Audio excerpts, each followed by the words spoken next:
এই ডিজাইনটি একবার দেখলে আপনারা নিজে নিজেও আর্ট করতে পারবেন। ফার্স্টে আমরা বেসিক অনুযায়ী কোড দিয়ে নিলাম।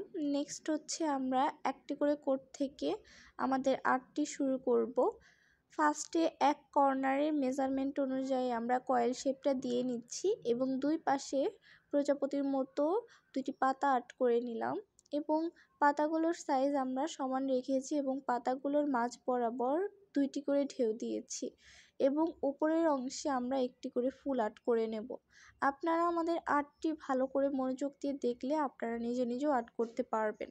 আপনাদের বোঝানোর সুবিধার্থে আমরা 2-3টা আর্ট করে নিয়েছি যাতে আপনারা বুঝতে পারেন কয় কোট পরে পরে আমাদের আর্টটি করতে হবে। এখানে বোঝা যাচ্ছে যে এক কোট পরে পরে আপনারা আর্টটি করবেন। সেক্ষেত্রে আমরা সেম প্রসেসিংয়ে এক কোট পরে পরে আর্টটি করে নিচ্ছি। সম্পূর্ণ কাঁথাটি আপনারা এই প্রসেসিংয়ে আর্টটি করে নেবেন। এটি আমরা একটি বেবি নকশি কাঁথাতে আর্ট করছি, কেননা বড় নকশি কাঁথাতে এরকম টিউটোরিয়াল দেওয়া সম্ভব না। সেই জন্য আমরা একটি বেবি নকশি কাঁথাতেও করছি, তবে আপনারা ইচ্ছা করলে বড় কাঁথাতে আর্ট করতে পারবেন। আমরা এইভাবে আমাদের ফুলের আর্টটা করে নিলাম। এখন ফাঁকা ঘরে আমরা বক্স কোটগুলো করে নেব।